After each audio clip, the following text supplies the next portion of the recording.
faly miaraba atsika tomboko vavy sy tomboko lahy manaraka ity fandarana manokana tafa ity fandarana tafa moa izay fanaony société civile matetika tsindraindray fa anio dia nezahana mihitsy ny isiny zany fandarana zany rahantsika malala mitendra raha eto amin'ny firenena amin'izao fotoana izao ko dia manasa anareo anaraka ity fandarana ity maromaro ireo olona vahiniko amin'ity fandarana ity atomboko tsirairay fotsiny izy ireo dia aveo manomboka isika eto anilako eto zany Ramatoa Ketakandrina Rafitson izy moa dia tsisy tsy malala fa mpikambana amin'ny Transparency International Initiative Madagascar eo akaikiny eo Andriamatoa Erzo Andrenavalona Ramanambola filohan'ny CCM SSM Solidarité syndicale de Madagascar syndicaliste zany izy eo anilany eo Ramatoa Lili Rafarala izy ndray dia mpanolotsaina ny tanàna Antananarivo amin'le hoe tsy manaiky lembenana ho antaniko anao zay rehefa aveo inona ny lembenana tsy ekenao eo anilany eo tovolahy izy ndray dia rahantsika malala ihany koa indrindra fa nareo tanora dia artiste engagé tsy mpanakanto tsotra fotsiny mpihira tsotra fotsiny fa dia manana ny zavatra tiany ampitaina ho antsika menakavy Jenny Andriamahazo izy dia tanora fotsiny tsotro zao nasaina ary dia misaotra anao nanaiky zay fanajany zay eo akaikiny eo tanora ihany koa Obina sady tanora no mpianatra Obina ary ny vahintsika farany fa tsy ny kely indrindra na ny amin'izay lafiny zay dia Ramatoa Olivia Rafetisson zay Olivia Rafetisson avy amin'ny taninjanaka Free Madagascar misaotra anareo naminaiky namaly an'izao fanasany zao izy ity moa adievitra fa anomboantsika azy telo herinandro lasa izay no nanomboka nafapana ny raha ny eritreretiny rehetra fa olona anankitelo fotsiny mpanolotsaina ny tanàna Antananarivo no niantsoantso nitondra bidon jaune sy nitondra jiron'akoho dia ireny no nitarika an'izao zavatra rehetra zao isan'izany i Lili Rafarala omena fitenenana ianao anomboanao azy fa ianao ve anisan'ny fototry zao raha miatra eto amin'ny firenena zao miaraba Joary Ravojanary miarabantsika namana rehetra tsy maintsy asiana ravakely ihany aloha fototra misy lafiny roa mantsy zay misy milaza mihitsy hoe rangory fototry ny afo fa hoy aho hoe andao atao hoe ilay pitikafo nanaitra ny malagasy rehetra mpanolotsain'ny tanàna izahay anatin'izany ny tenako miaraka amin'ny Babara Kotoarisoa sy Clémence Rariniry mpanolotsain'ny tanàna anay dia manana ilay atao hoe tamberina andraikitra na redevabilité manoloana an'ireo olona izay nifidy anay ary heverinay fa andraikitra kely indrindra anatin'izany ny mitondra ny feo an'ireo olona ireo mijaly no tsy fisiany jiro mijaly no tsy fisiany rano dia heverinay fa adidy farany kely indrindra zany nanokana fandarana izay teloday hitondrana an'izay feo ny vahoaka izay tsy manaiky lembenana tamina onjam-peo sy fahitalavitra vitsivitsy fa rehefa nandeha io fandarana io namana Joary dia izao ny ankamaroan'ny fangatahany olona dia nitaraina jiro sy rano dia tonga ny tsirikevitra hoe hipetrapotsiny amin'izao ve hijanona le poatahoata ozy izy ny tanora ny anatin'ny fahitalavitra ve fa misy action kosa tokony atao dia teo rehefa nijerenay ny lalàna ao amin'ny 2014-020 dia mazava be fa ny antenimeran-dolona no rafitra mifehanay CDD zany hoe raha misy zany sehatra tokony andehananay dia aiza eny amin'ny antenimeran-dolona dans le cadre ny lalàntsara zany andeontsika hanao fietsika symbolique ataontsika teloda tsy nikorotana nandeha tany amin'ny trottoir azy izahay hitarika bidon tsika ho marika ilay tsy fahampindrano hitarika ao aloha zany ny ambozina jirona koa zahay ho marika ilay olany jiro dia nandeha moramora zay nakeo amin'ny sena fisany zavatra zany dia navadika hoe mananika lapam-panjakana zahay nilaza zahay fa nisy fanomezan-tokany nataona mpanao gazety izy tany am-piandohana taty aoriana izy lasa ministra ary amin'izao hitenena antsika izao izy dia lolon'ny Madagasikara no tendrena izy no niteny fa zo fototra mihitsy ny maneho ny tsy fahafaliana zo fototra ny maneho hevitra ary dia hoe eny Ambojatovo izy ianao an'izany tao anatin'izay izay no niteny hoe andao hitady azy eny amin'ny anteny meran-doolona izay rafitra miahanay fa rehefa tsy niraisiny izay teo dia niteny izay ndao ary hanoratra taratasy ho azy dia mbola tsy niraisina koa ny taratasy nosoratanay dia nanapa-kevitra izay andro ny 12 septambra io nanapa-kevitra izay hoe zao ary andao sika amin'ny heriny anio hiandry azy eny Ambojatovo amin'ny toerana izay nolazainy dia atao hitaboky hitam-pirenena saingy anara-dalàna izay fa olom-boafidy tokony modely voalohany amin'izany dia nametraka taratasy fampahafantarana ny be ny tanàna izay ary teo am-pikasana handeha ametraka taratasy fahazoana alalana teny amin'ny préfet no natao sambo dokotra tena hoe teo ambany masoko moa Clémence Rarinirina manokana baba dia tena gros bras miaraka amina fiarana civil no sambotra azy teo no nipoaka le afo teo no nanomboka ny zavadrehetra namana Tsoara Vojanary nanomboka tokoa le zavadrehetra 12 septambra nareo tonga dia mivadika ilay amin'ny tanora ako Jenny niraisinareo ve izay antsoantso le tsy manaiky lembenana izay dia io nareo mandray anjara amin'le fihetsiketsehana amin'izao io tsy vitany hoe niraisinay fotsiny le izy faraka ny fitenay tanora amin'izao hoe notenginanay mihitsy le izy nataonay irika fanararoatra satria ahoana be dia be izay tanora variana tamin'ny fiainana tao anaty tambajotra serasera misy taminay ara nanao tiktok ny zava-misy teto amintsika dia misy scandale politika dia ataonay tiktok foana andavanandro fa tamin'io andro iray kosa dia tena resy lahatra izay hoe tena misy tokoa le fahasahiranana lalina ka nanosika ny tanora tena tanora no nandeha nirosaka teny antsehatra teny akanja hoe oka izay ny eto amin'ity réseaux sociaux ty oka izay ny tambajotra serasera ndao raisina amin'izay ny andraikitra antsika misy irika fanararoatra io marary antsika ny jiro sondrano andao tsika anararoatra an'io iny zany no ataonay hoe déclencheur marina fa nisy le mouvement tany Népal izay hoe demain Népal oin 6 any atao ny tambajotra serasera fa afa kosa ny 12 septambra zany hoe taitra izay tanora satria izay isan'andro mipetraka teo fotsiny nahita ny zava-nisy araka ny tenin'le olona hoe ao anaty tambajotra ianao miteny dia tsisy miraray ianao dia izay koa nandeha nanararoatra an'iny hoe andao koa tsika zany andeha hoe ny Ambojatovo fa tsika tanora misaotra tompoko miresaka Népal mantsy Jenny teo tena anao Népal mihitsy ve nieritreretrareo miarabantsika rehetra aloha voalohany indrindra le eritreritra hoe anao Népal angamba tsy tena any loatra fa manoloana ny zava-misy eto amin'ny firenena dia mba teo isan'ireo malagasy anangana ho avy tsara ao Madagasikara fa tsy hoe ho tanora-pitaza-potsiny na anaraka anjambana izay no anisan'ny joroana mba tia hiova fiainana vaovao fa tsy hoe akory tia hiova firenena dia ny safidiny joro andray andraikitra ary teny manoloana an'ireo tsirariny rehetrarehetra izay hitanay teny amin'ny fiainanay andavanandro ya tonga dia toizan'ny Olivia raha tsy mahadiso izay moa zany nandeha nisy an'ilay antsony babasy Clémence iny dia nakeny ny tena koa tamin'ny 25 niaraka tamin'ny namana tao amin'ny Tanjanaky Madagasikara dia rehefa tonga teny izay dia nisy an'iny korotana iny ny alin'ny 25 septambra dia tena hitanay hoe tsy voafehy le izy dia nieritreritra izay hoe tsy ho vitan'ny tanora mitsangana amin'ny teny fotsiny le izy dia nanapa-kevitra izay ny andeha hiantso ny fiarahamonim-pirenena ny syndicat ny Gen Z akato ny Gen Z mada sy izay olona rehetrarehetra manaiky ampivondrina hery hoe andao atambatra ny feo dia araka hiteny daholo tsika fa tsy rary ny hoe ianao hitaka ny zoanao hiteny malalaka fotsiny no angatanay hoe avelao izay hiteny malalaka dia tsy noenona le feo ataontsika hoe raha tamin'ny 25 zareo mpanolotsana ny tanàna sy ny mouvement Gen Z rery no teny dia tao aorianan'iny efa be da be ny olona mijoro miaraka aminay tonga dia toizantsika le izy ny tanora ny artiste indrindraindrindra tovolahy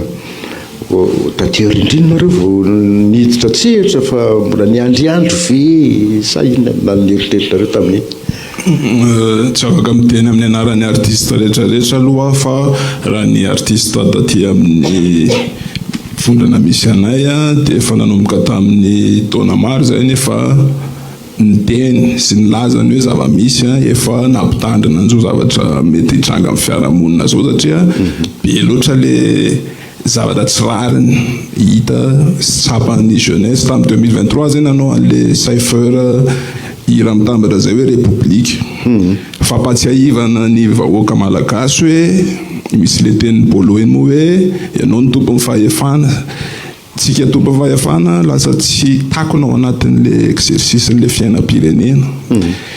dia rehefa nanao an'iny moa zay dia be da be na ny artiste namana raha no mandatsa mampatahotra hoe nareo dia ahiditra andro amin'io manoatra be da be koa nisy intimidation nandeha isan-karazany koa tamin'ireny fotoana ireny tiako tenena hoe efa misy ny artiste efa ela be no efa conscient zava-misy eto amin'ny firenena misy zavatra tsy mety fa takomana satria misy koa le artiste zay koa ny asan'le manakona an'izay zavatra zay koa le zavatra tsy mandeha rehetrarehetra dia zay anatin'le artiste amin'ny teny hoe misy zavatra tsy mety kosa io tamin'izany dia zao le zavatra atao moa zany zao ny zavatra rehetrarehetra ny tenena tamin'izany moa zao mitranga zao mitsika amin'ny teny zao zany tsy nijapinareo zany fa zay tsy nijapy ary zay anisan'ny hoe raha miresaka tontolon'ny rapy ny resana zay anisan'ny ny tenako zao efa nanomboka tamin'ny 2018 nefa nisy olana tamin'ny ministèren'ny kolotsaina tamin'ny androny misy madama ray zay tao tamin'izay zay tsy teneniko analana moa fa lasa ohatry manao publicité anazy fa zay le zantranga hoe fa natao anjorom-bala foana ny olona surtout hoe le olona leo anatin'le tsy artiste tsy manala amoamo le tiako tenenina satria zay tsy fa artiste mpanala amoamo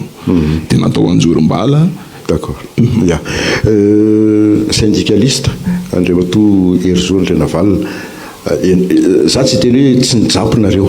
fa tsy nahavita nitarika zavatra tahaka zao ataony ry lilira faralahy sy ny tanora amin'izao fotoana zao inona ny hitanao hoe lesoka taminareo hatramin'izay ny tolona syndikaly tsy natafavoaka baolina. Ny zava-misy dia tao anatin'ny fitotoana tondran-dratsoelona dia faneriterena miatra amin'ny mpiasa indrindra ny any amin'ny fanjakana zany ny aty amin'ny sehatra tsy miankina moa zany dia mazava ho azy fa matahotra ihany koa ny mpiasa rehefa mihetsika satria tonga dia fandroana avy hatrany ny zavatra misy raha nitranga ny zavatra nisy an'ny taritiny izy telo mianada azadino fa baba zay syndicaliste izay tao amin'ny Air France ary Clémence izay filohan'ny FTAR dia membre feno anatin'ny SSM izany hoe mahatsiaro manana didy izahay rehefa ohatra ka namanay no atao samby dokotra sara amin'ireny fa ny zavatra misy dia efa fiarahamonina marary ny eto Madagasikara amin'izay fiarahamonina marary izay tsy nijiro sy rano irery ihany tsy noavin'ny tanora irery ihany fa na mahita asa ary ny tanora dia mitsipozipozy ny mpiasa amin'izao fotoana izao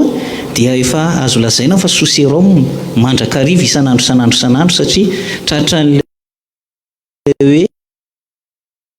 sida ozy izy naman'izay hoe salaire insuffisant depuis des années zany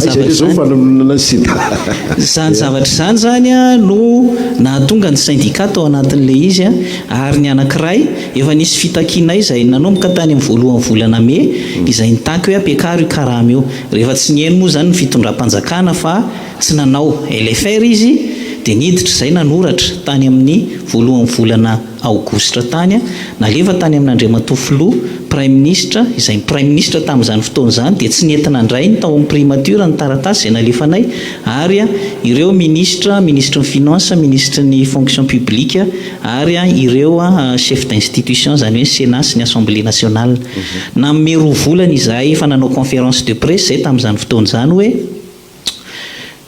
nitaky amin'ny fanjakana mahefa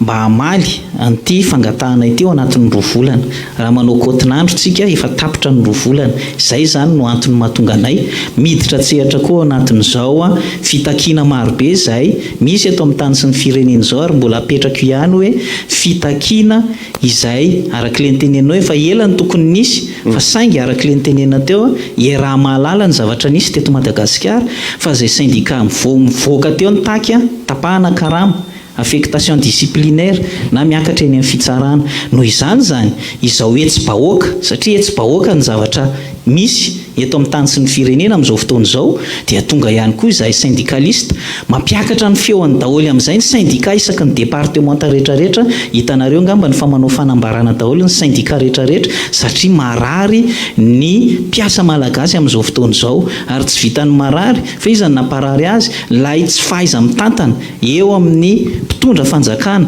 ilay kolikoly avo lenta izay hita eto Madagasikara ary ny zavatra misy dia ilay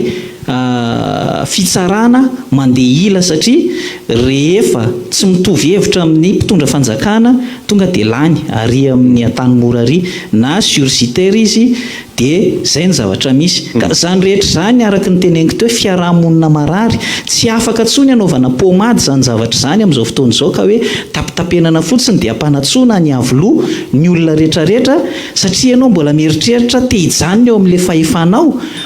dia tapitapenana fotsiny dia tsy hovahana mihitsy ilay krizy izay tena ngezabe izay mihotrika amin'ny vahoaka malagasy samy marary daholo ary mino fa na ny mpandrarara toe-karena izay fantatritsika fa mitabataba amin'ny alalan'ny anaovana ny redressement fiscal mitabataba amin'ny tsy fisina plan de redressement économique izay mipetrapetraka tsara izany rehetra zany dia samy marary daholo misotranao mbola resantsika zay tena hoe fotoatina zay fa mitodika tamin'ny ketakandrina Rafitson ianao politologue mpandinika ara-politika akoatra mahoe mpikambana anao amin'ny transparency international voaresaka teo zany zavatra zany tapabolana ve ampy amin'ny vanarafitra raha fahitanao azy ary inona raha ohatra tsy ampy zay inona ny tsy ampy sy tokony fenony amin'ity tolona ataony ny mpanao fihetsiketsehany ty le izy tsy hoe tapabolana ve sa roa volana sa 3 taona tsy any amin'le faharetan'le fotoana loatra ngambany marary ny olona mantsy amin'izao fepetra tokony hoe jerena voalohany satria raha zohitsika le olana fototra hitambaran'le zavatra rehetra voatanisa teo nge le fotoana efa tany aloha be nge efa ela nge zany zavatra rehetra zany nisy fa tsy hoe vao mipotra vao malina androany marina mihitsy le tsaroko zay efa nanao fihetsiketsehana teny Anosy tamin'ny taona 2014 noho ny resaka délestage mbola eto antsika zao 2025 mbola tsy nisy le fiovana ka ataoko hoe ny zavatra tsy ampy ao anatin'le izy ngamba dia ny famondrona kely aloha ny voalohany indrindra satria ao anatin'ny fiarahamonina misy atsika mbola misy olona manaiky zarazaray ny vola sy ny fitiava-kely sy ny fitiava-tena zay mihitsy ngamba ny tenenako azy hoe efa mibaribary tahaka ny vaiakandrina le zava-misy ary tsika rehetra marary amin'le izy daholo ny be dia be nge mijery any an-trano any zao na reo mihaino miteny daholo tena marina mihitsy zany ie samy miaina an'izao ataoko hoe tsy fisiana tsy fahampiany ny zo fototra tsy fanajana ny zo fototra karaha mahazarizary ny insécurité moa zao vao maika mitombo amin'izao herisetra ataon'ny besandro zao miaina an'izany daholo tsika fa tsy tapa-kevitra le daholo be mbola tsy tapa-kevitra hoe andao ara hiara isalao ao anatin'ity tolona ity ny le izy mantsy misy marina tokoa hoe fiarahamonina misy atsika koa dia maro lafy tahaka nay mipetraka eto ohatr'izao hoe samy manana ny zavatra hijoroany fa ny mampiombona atsika dia samy olombelona no fa mandratsika fa samy olom-pirenena koa olom-pirenena mananjo dia ao anatin'izay lasa hoe samy very amin'ny fitadiavana ve tsika malagasy sa hoe matahotra isika hoe io indray le korotana fa maninona tsika raha miray ina ao anatin'le izy hoe miara mijoro tsy izay le tsy manaiky lembenana mantsy be loatra le efa zavatra tsy mety nizy ho fototra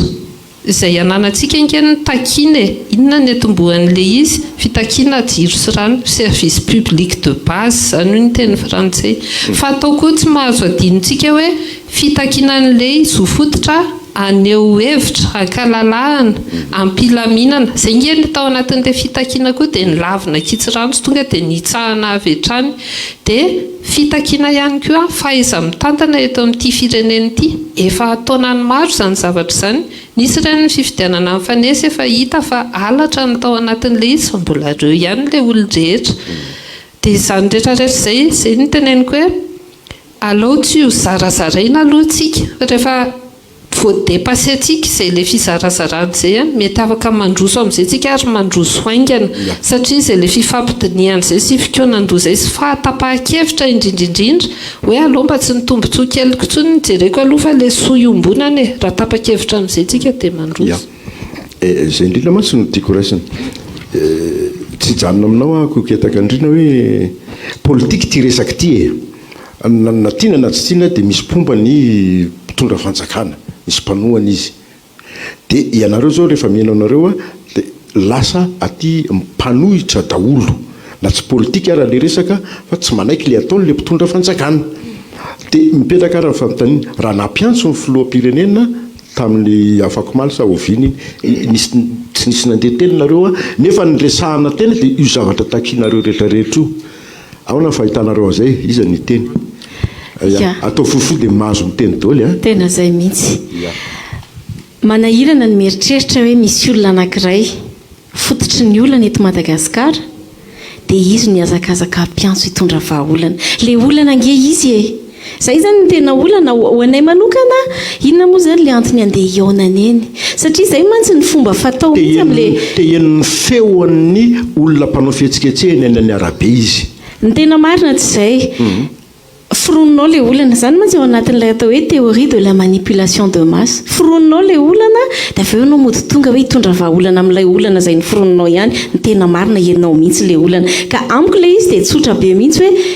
tsy safidinay rehetrarehetra fito mianada eto angambany hoe ndao sika rehetra reto ifanometeny dia ndao anohatra daolo tena tsy any le izy a fa efa miprofo zany zao fa généralisé le tsy fetezany le fitantanana matoa ny rafitra sy ny karazan-javatra rehetra misy any anivon'ny fiarahamonina na syndicat na tanora na olotsotra na olom-boafidy dia lasa miray feo a milaza ny tsy fetezan'izao fitondrana zao ka amiko le izy zany dia tsotra be tsy miexiste zany olana hitondra vahaolana zany manaraka nalefasika tena dia atao vomifatindoetra zao makany le izy vary tsotra be a ny fiarahamonim-pirenena ny safidy ny tsy hoany raha izahay mpiaradia aloha satria ny fiarahamonim-pirenena koa maro lafy a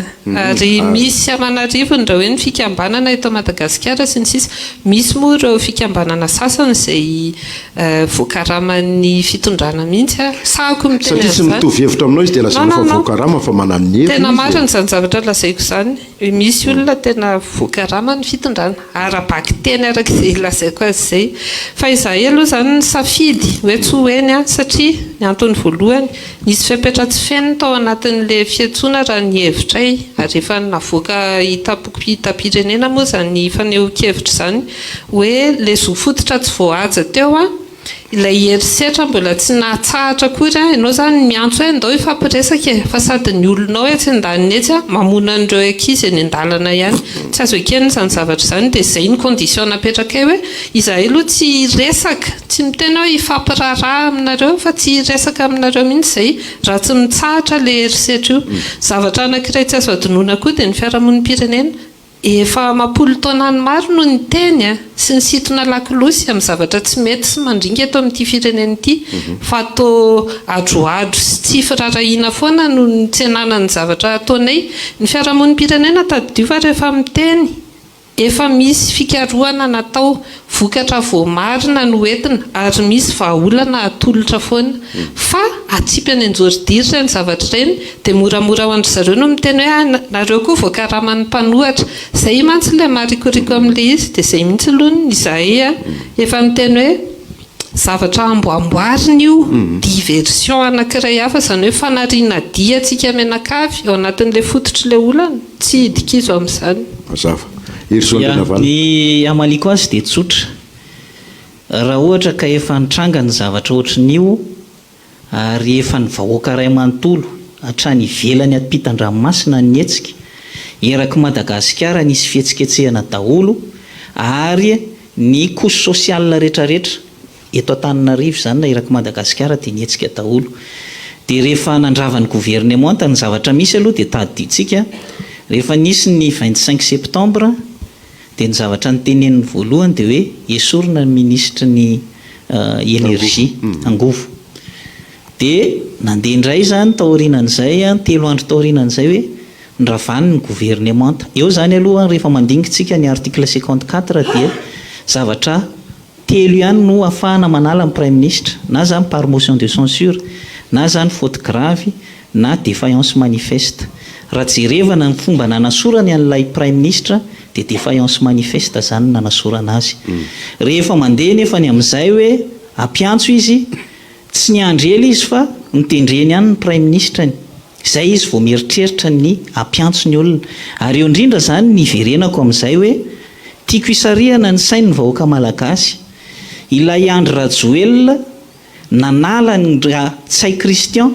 dia nampiasa n'ilay hoe défaillance manifeste tsy nahavita ninina zany tsay Christian tao anatin'izay ny gouvernementany tsay Christian zany tao anatin'izay 7 taona izay nitazomany azy zay tsy nahavita ninina fa rehefa avy eo amin'izay izy mampiantso indray izy aloha zany dia hoe mihaino dia avy eo tohizany ihany nataony nanendry ministra anankitelo indray izy dia jerevintsika ny firafitra ilay olona napetrany ary ilay prime ministre izay napetrany dia dirikabin'ilay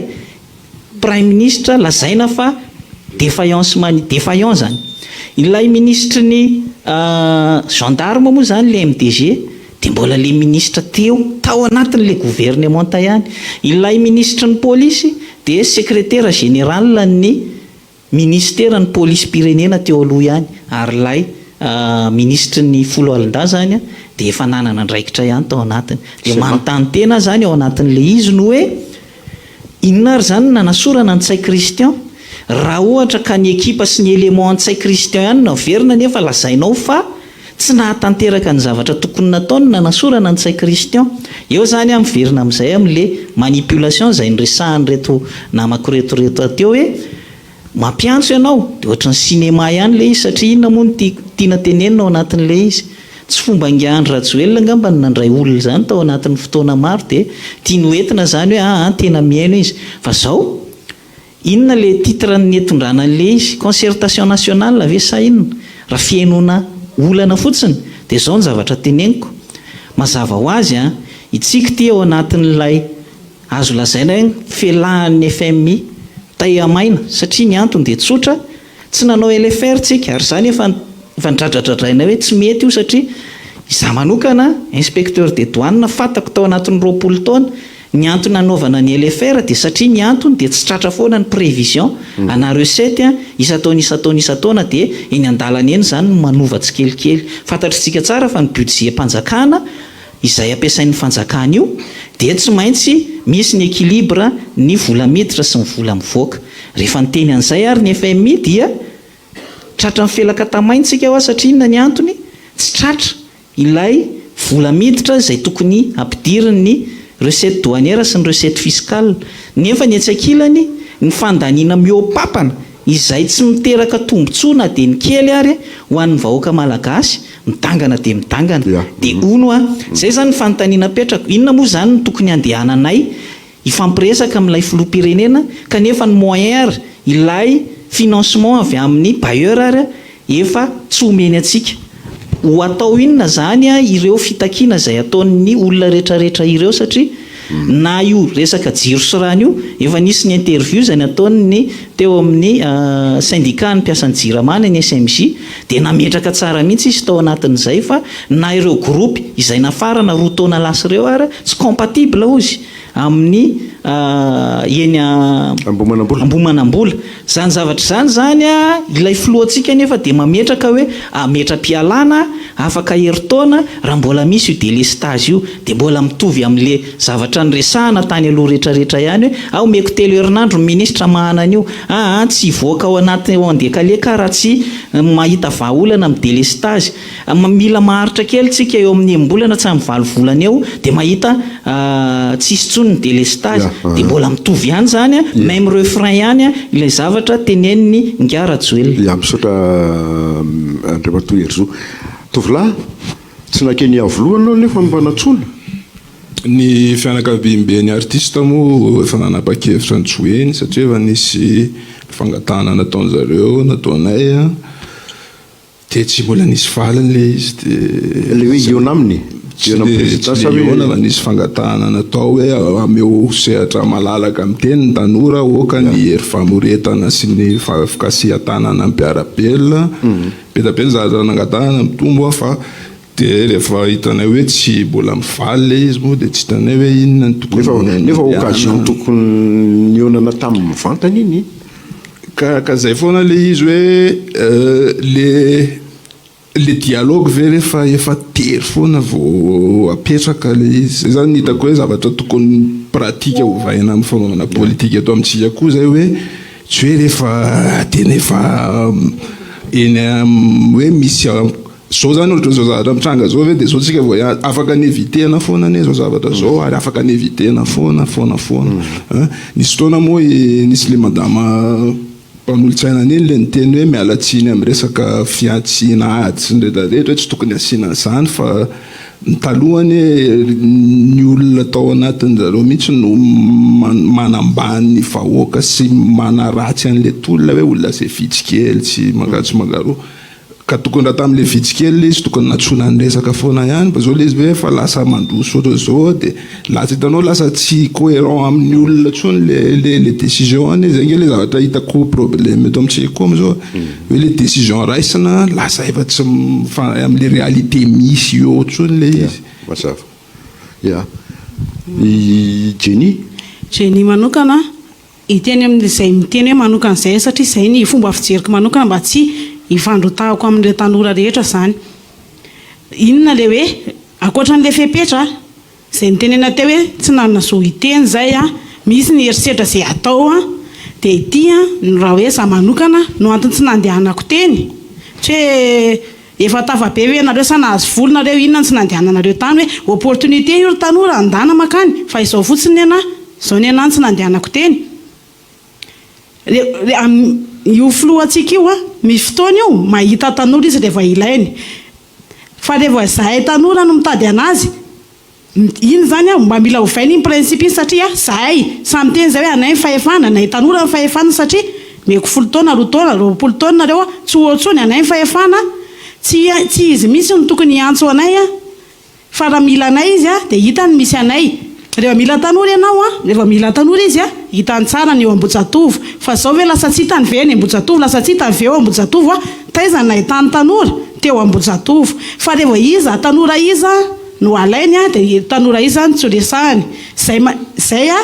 zay principe zay misy no tanora hoe tsy nandeha nakany avoloha fa maninona raha ianao makaty satria zay mila enonao fa maninona zay ny tsy enonao fa maninona misy tanora hafa enonao teo ihany ianao naka tanora fa tsy hoe hafa tanora malagasy ohatranay ihany ya Obina za manokana anisan'ny azo lazay nahazo fanasana manokana hoaniko fa maninona ny tsy nakany tsotra ny antsony ny antony andehanana ange dia ifampiresaka amin'ny fomba hoana ny resahanao amin'ny olona tsy mahay mihaino anao ianao mangataka jiro sy rano lacrymogène nomeny ianao hoe dia ifampiresaka amin'ny olona mamono anao miantso fampiresahana izy nefa zay vonoana ihany eny akanja namanay gadraina ihany ny namanay tsy vitany gadraina firina mihitsy vao mahazo nisy namanay nisy voatifitra ny bala ny teo amin'ny sorony dia amin'ny fomba hoana moa ny resahana amin'ny olona ohatr' izany mangataka angamba ataoko fa eniny Andriamatofiloha angamba fangatanay hoe omeo anay Ambojatovo mba ahafahanay maneho hevitra malalaka ahafahanay miteny avy eo izy mihaino an'izay tenenina eo raha ohatra tia haino anay izy dia maninona raha ohatra hoe omeo aloha le fangatahan'le olona dia hita hoe mifampiresaka mifampihaino dia afaka miresaka malalaka avy eo tsotra nge zany aza vonoany zay aza gadrainy zay aza tifirany zay tsy haiko hoe sarotra be hoe miteny hoe aza vonoana le tsisa le hoe le mamono an'le malagasy mihitsy ve nefa nazatra anazy hatramin'izay dia efa tsy afaka ao anatiny tsony ya sarotra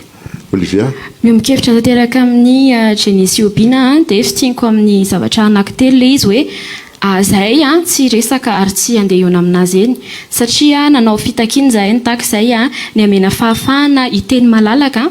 tsy azonay le izy nitaka zahay mba hijanona ny herisetra atao amin'ny tanora sy ny famonoana tsy nivaly le izy nitak'izay hoe avoainy namanay tsy nivaly le izy ka raha ohatra izy te resaka aminay mila voavaly aloha reo fitakiana anankitelo ireo dia eny Ambodiatova no iresahana aminay fa tsy toerana hafa. Rehefa miana tena radikal be daholo misy ny hevitrareo tsy mila miresaka amin'ny président Rajoelina tsy ny misy ny fijeriko ny fahenoko ny resakareo dia inona zany ny vahaolana le miala Rajoelina ve vahaolana tanteraka tokoa izy nareo izy ny anomboka azy. Alors raisiko angamba aloha zay satria efa betsaka ny faneho-kevitra natao hatramin'ny etombohan'izao fitakiana izao tsy ataoko mihitsy hoe ny etombohan'izao korotan'izao fa fitakiana ny etombohany hoe raha ny fiarahamonim-pirenena manokana zay mpiara-diny resahako tsy haiko izay hafa hoa le izy tena any amin'ilay hoe fanajana an'ilay zo fototra dia avy eo hita tao anatin'ilay izy nefa izay le hoe tsy fiainona izay aloha tsy firarahiana dia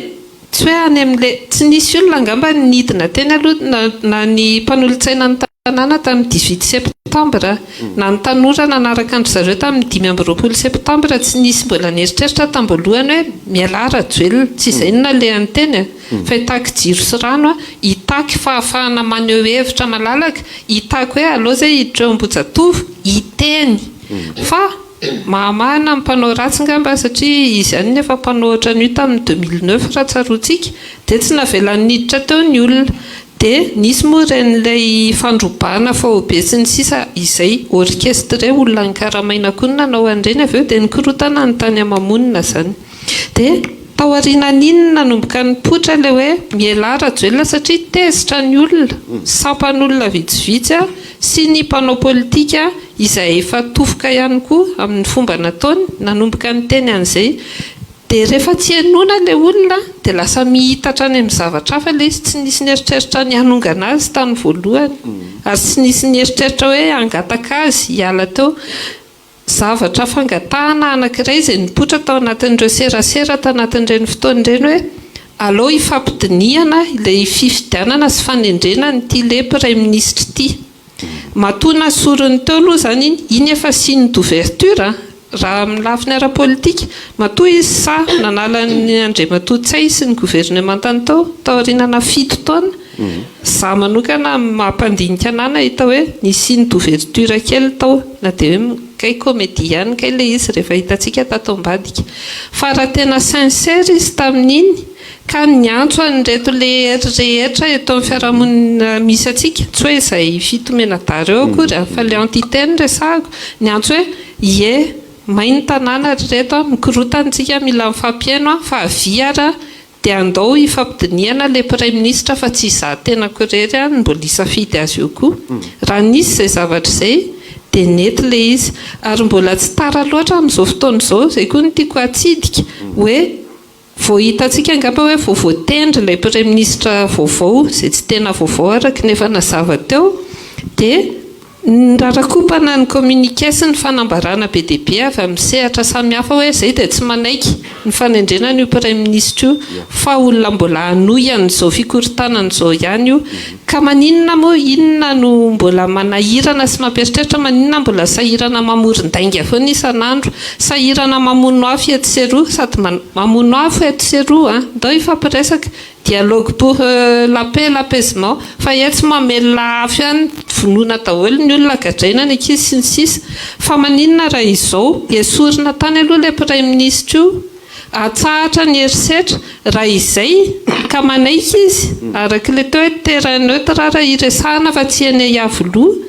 miantso ny olona mety anatona ihany ny olona dia eo ny fampijery an'ilay vahaolana ya angamba mitovitovy hevitra amin'ny ketakandriny nareo momba an'izay fanontaniana izay voamariko indrindra ianareo angamba mpidina eny ny arabe daholo amin'izao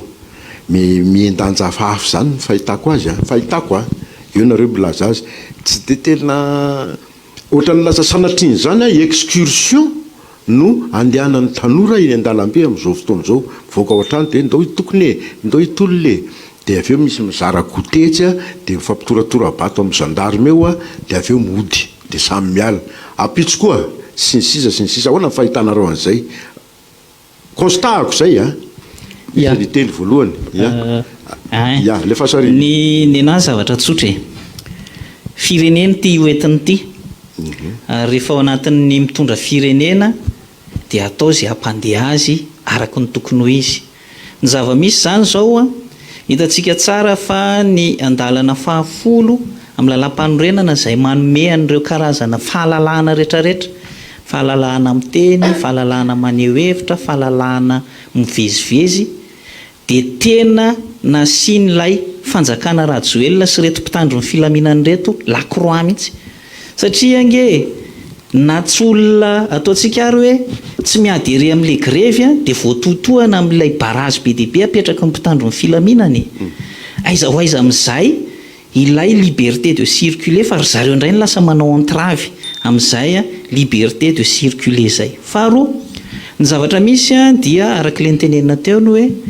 efa tsy ahafahan'ilay fitondram-panjakana mitantana an'ilay firenena ntsony ny zavatra misy amin'izao fotoana izao. Satria inona ny antony?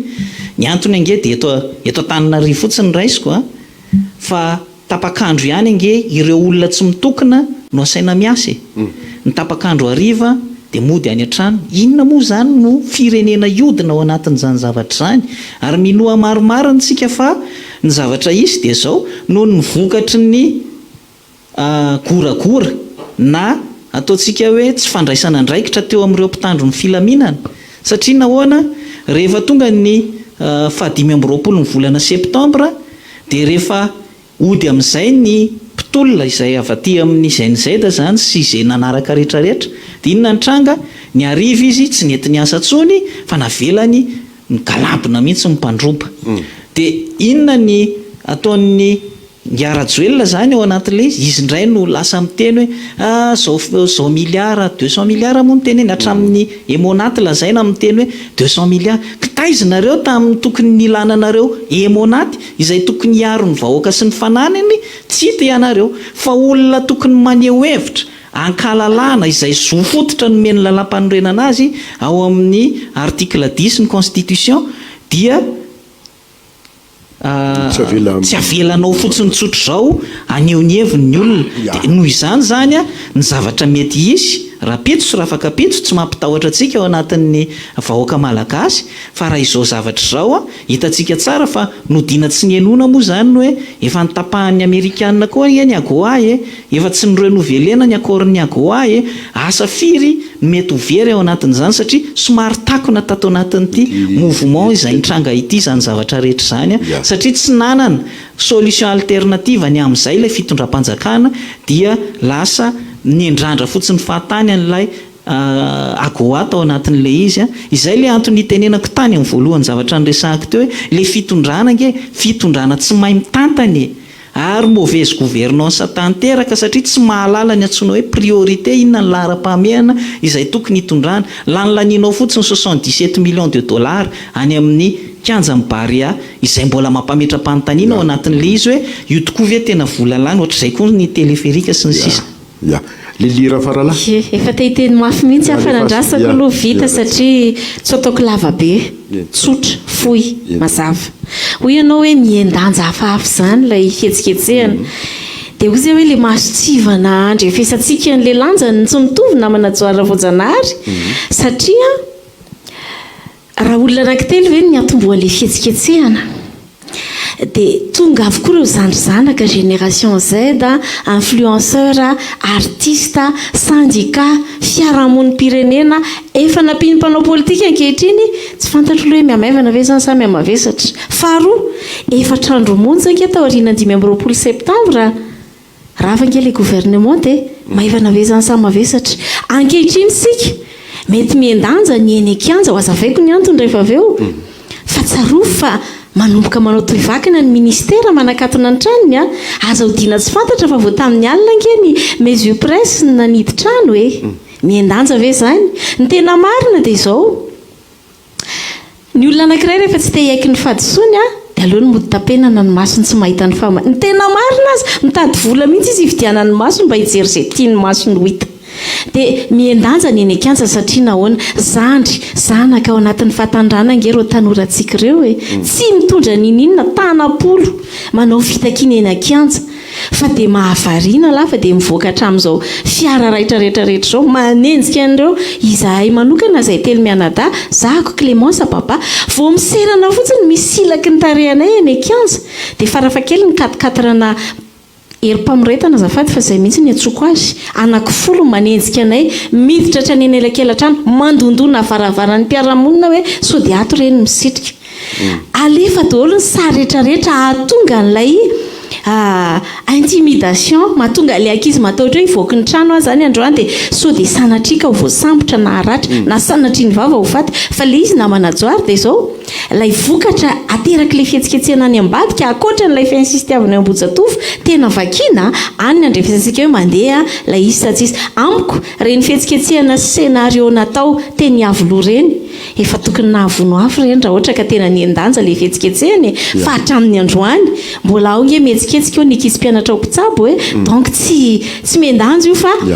rehefa tsy te hoekena le réalité dia lokoina amin'izay tiana andokoana azy fa io la fin justifiera les moyens dia ho hitantsika eto hatraiza ny lanja serin'izao a fihetsiketsehana ny tomboka amin'ny olona vitsy fa Madagasikara tiany saika tsindriky kely vetivety alohan'ny amaranako azy hoe efa presque ho 30 ngamba ny firenena ny ampitan-dranomasina misy malagasy miaraka amin'ity fitakiny ity tsy miendanja izany amiko mazava andasika etakandrina nareo tanora ny teny nareo makeny any arabe mandeha manao fihetsiketsehana mbola tsy vizana vizana ary tsy andainga tsy anao Pinocchio koa izay eto fa miendanja ny eny Kianja satria tanora tena teneniko ny salatona hoe manomboka ny 20 taona ankizy vavy mibesaka ny akabetsahany wa misy milaza mantsy hoe izay le mpandrobo reny ankizy vavy kely reny ve ahoana ny androbany reny reto tsy anao Pinocchio averiko tsara tena miendanja ny eny Kianja satria misy ireo herisetra izay atao amin'ny tanora tanapolo averina foana le tanapolo fa justifiena izy avy hoe nitondra basy izy nitondra zao hoe nitondra flèche zao hoe tanapolo le tanora manana ray aman-dreny reo manana ankohona reo ary ao ny tahotra ampiasaina ny tahotra sy fampizarazarana anay amin'izao izay tanora manana hevitra ireo tanora eo fa noho izay tahotra apetraka ao aminay izay na anatina resaka fampitahorana ivelany dia indirecta na directa hoe nareo eny Kianja igadra zao vononay ary hitatsika hitapoko hitapirenena reny zavanisina azo ny tanora rehetrarehetra reny averiko ihany tanora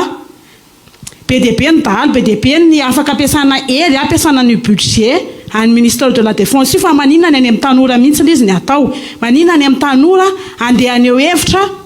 ankalalana pasifika ary mety misy meme foana hoe mifampiresaka nareo dia mody tsy ainany Kianja satria vetivety kely dia mampitomany le bomba mandatsatra maso fa olanina aminay ve io budget io olanina ve io azafady fa somary niakatra fa somary nanindrina ny foko zay le tanora zay le fahatanorana zay ary zay ny problema koa anankiray tsisy coordination tsisy fandrindrana ity fihetsiketsehanareo ity raha miohatra amina fihetsiketsehana hatramin'izay zay nyzay dia lasa fotsiny ahoana ny fahitan'ny opiana zay tsisy coordination ozy nareo le fihetsiketsehana nisy coordination hatramin'izay hoe naomby dia hatraiza ny favombazana tsy tena hoe zany tiako atongavana fa hoe ty tsy tena hoe iza mitarika fa ny tanora ny vahoaka nge no miteny mamoaka amin'ny marary azy hity nge tsy hoe aentina andeha entina hoe entina makary fa olona aneo hevitra malalaka olona maleo hevitra malalaka sy maneho marary any azy iza ny tokony hitondra an'izany rehefa tsy mitondra an'izany zay tokony hiteny sy ny ray aman-dreny everina fa tokony ahitany marary anazy dia aleo hiteny izay vahoaka marary zay marary makarary anay ataoko angamba fa raha ohatra hoe Andriamatofoloha fatany tsara hoe inona ny marary ny vahoaka ny fatany tsara hoe inona ny marary anay fa rehefa tsy teny izy tsy aniasy izy tsy anao ninona aleo zay andeha akalalahana tsisy hoe iza mpitarika tsisy hoe iza mpitarika fa zay rehetrarehetra samy mpitarika daholo zay rehetrarehetra samy matsapa fa marary daholo zay rehetrarehetra samy matsapa sy mahita ny tsy fetezan'le eny amin'ny fiarahamonina na ny indrindra ny eny am-pianarana mandeha eny akato zany ianao mijery ny trano fivoahana sy ny sisa marina mafy aleo ary mivoaka eny an-dalabe ary mbola madio angamba nandray trano fivoahana tokony adio ahafahana manao tokony hanaovana anazy efa tsy fantatra hoe an'olombelona ve reny sa hoe nadio sy tokony anadio azy mandoto azy le izy amataonany maro tsisy fanavaozana sy any zavatra reny hoe tokony hoe faravakely ny isaky ny tsy haiko hoe tsy haiko za tsy manampahaizana momba an'izay fa hoe isaky ny 4 taona fa zavatra efa infrastructure efa hatramin'izay ihany no ampiasaina efa ty amin'ny taonjato faraka amin'ny 20 Olivia ty ny fantaniko an'ilay Olivia mahakasika andrehetra ihany koa fa tapabolana zay nandeha le fihetsiketsehana fitakiana le hoe zo fotsiny le maneho hevitra dia milaza ny marary taky rano taky jiro tady anitsy sy ny roa tsy efa vita ve zay le izy satria efa tafita le afatra sa mbola tsy tafita mihitsy ny afatra ny jironay aloha nandeha nandritra ny 2 herinandro mahagaga ndraindray ary hoe way tao tsy tapaka fa izy tsy tapaka indray ny mahagaga ye fa za midiny eny akanja ataoko hoe melanelana le izy ary hovaliko koa angamba le fanontaniana teo hoe fa maninona ny miandanjany eny akanja satria mbola misy le herisetra tsy nivaly le fitakiana averiko ihany le izy dia zay hoe ajanony ny herisetra amin'ireo izay mitaky ny zony mba hiteny ankalalahana tsy mbola nivaly zay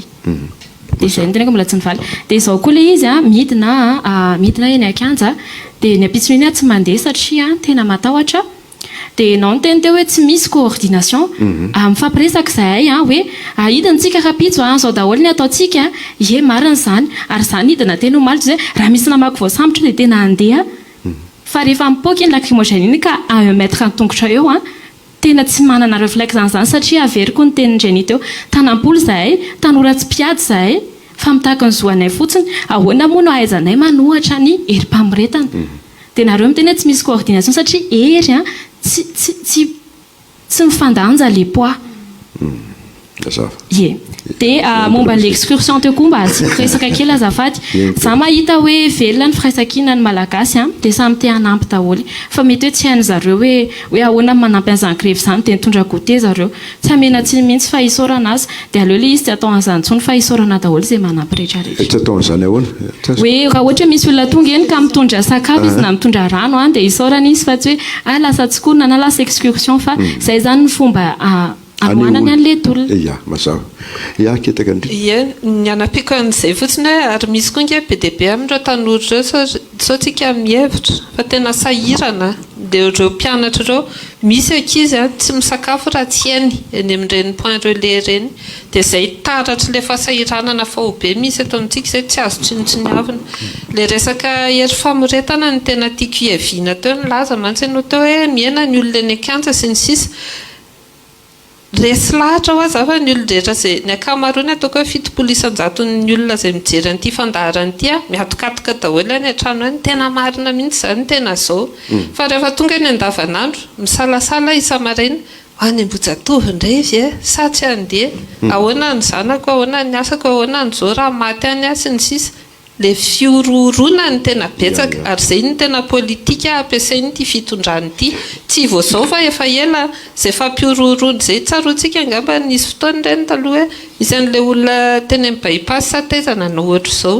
dia nitsamborindry zareo zavatra faneho-kevitra tsotra ohatran'izany ny asa lambo ao anatin'ny Facebook sy ny réseaux sociaux sy ny sisany inge amin'ireo compte fake be dia be ananandry zareo ireo efa fampiororona koa izany dia izay mihitsy ny hitako hoe tena paikadina ampiasainy ary mino aho fa efa niomana meloha izy raha misy eo ny fanakanana na fietsehana ataon'ny olom-pirenena dia izao ny ataontsika dia tonga dia ny hery famoretana samy laza izy mantsy moa tamin'ny le namaly ny fanontaniany mpanao gazety efa nivelany iny samy hitantsika iny angamba hoe ny olona teo Ambohijatovo nge hazo kely ny teny an-tanany jereva ny jereo ny sary rehetra ny odina iraka izao tontolo izao sy ny famonoana sy ny sisa tao anatin'izay 2 herinandro izay laingy dia izay indrindra le izy hoe io lay hery famoretana io mila jerevantsika vahaolana ihany koa misy lalàna nge mifehan'izy io fa tsy hoe mipetra-potsiny eo inona aloha mihitsy loha toizako izay lalàna anankiroa ao anatin'ny constitution tsy misy miresaka ny gendarmerie manokana io fa forces armées ny soratra ao zany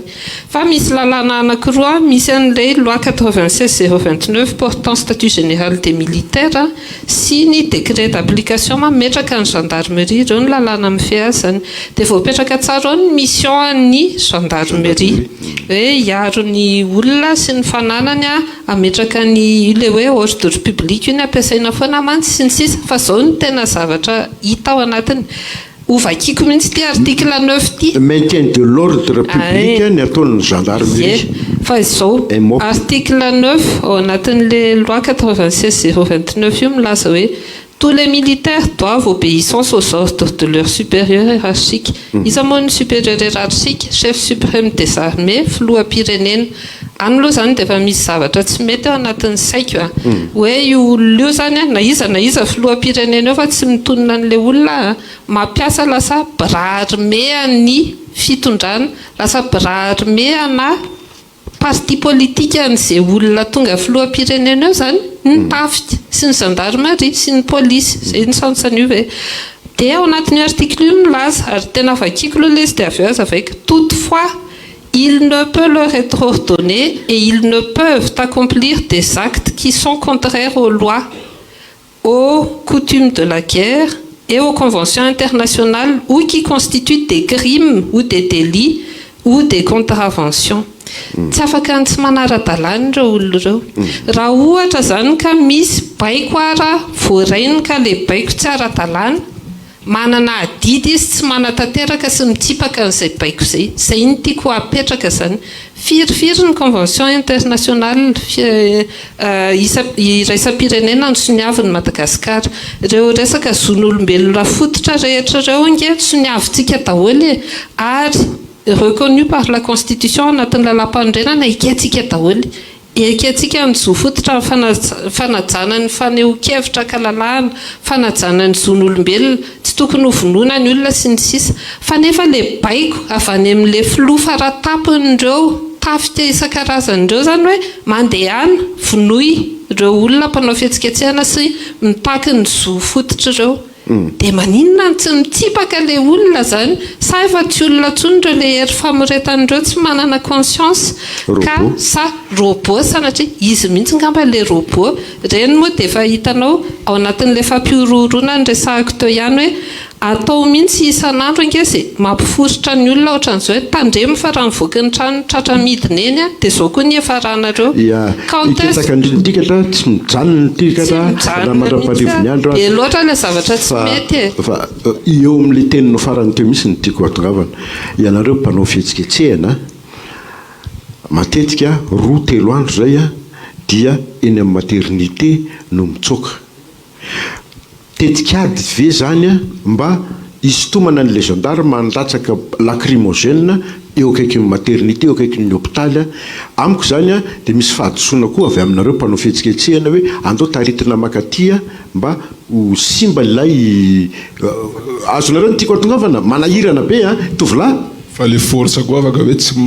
mandefa lacrymogène koa ne dia afaka tsy mamono an'le olona koa satria le fahalalahana miteny mihitsy ane le basen'le izy maninona le olona raha vela miteny ok mivory ny olona teo Bozatov teo amin'ny 13 mai avelao izy teny inona le olana amin'izay zavatra zay na zany zay na tsy azoko ao anatin'le izy hoe inona ny olana amin'le fitenenana maninona ny tena hoe tapenana mihitsy vavy tsy mahazo miteny zay zavatra hitako problème mazava ny zavatra tiako hisarenany saitsika dia zao hoe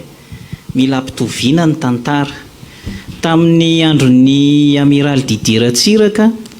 rehefa misy fihetsiketsehana tadidiko tsara tamin'ny fotoan'androny izay nataony ny cellule de crise amerina kely tantara zany tao anatin'izay no hoe nisy fotoana tapaka ny pont anivoloana dia tamin'izany fotoana zany ny député tamin'izany Ingavoninahitra Jean Eugène izay nanakihana ny fitondrana tamin'izany hoe ampiasainareo ny fanampiana vany ukrainiana izay tsy nalovolo iny efa nareo makavola tamin'io voasambotra moa izy tamin'izay lazaina fa nanao section provision tsangana ny cellule de crise izay tamin'izany fotoana zany ny avy eo amin'ny antokony sy ny avaty amin'ny antoko-panohatra rehefa nanao fihetsiketsehana ireo teo Analakely dia ny tsy maintsy zavatra natao foana hatramin'izay ho an'ny emo zany a dia eo foana ny représentant civil de l'état zany hoe préfet de police io iny zany no miteny foana hoe tsy nahazo alalana nareo sy ny sisa sy ny sisa sy ny sisa dia misy ny sommation indray mandeha indro fantelony zay a zay ny zava-misy mandeha ny fotoana miditra tsika taty amin'ny 2009 ary ny zavatra nampitomany an'Andriamatoa Rajoelina dia zao rehefa izy nandefa n'le olona manome tsodrano anareo a raha hoany Ambotsiroatra ianareo raha hoany Ambotsiroatra ianareo dia omeko tsodrano fa aloha za hiverina eto izy zany manome tsodrano andeha hanafika lapa-panjakana izay zone rouge dia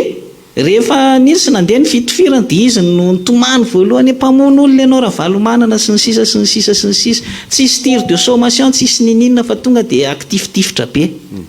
fa manontany azy ankehitriny hoe move nga zone rouge eo Ambohijatovo na Tambarinandriana na Anosy na Ambatonakanga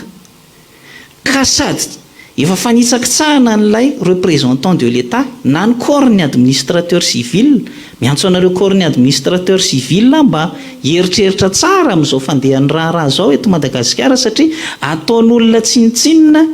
nylay corps-nareo satria ny antony dia tsotra efa nitakomana mihitsy nakisaka mihitsy zany ilay préfet de police fa tsy teny atoerana izy fa ireto zandary ary ny zandary ny tena manao an'le action fa ny polisy miaramila efa mitokatokana aty ka zay fanontaniana mipetraka ny teny ianao no hoe fa maninona ny taritinareo any amin'ny hôpitaly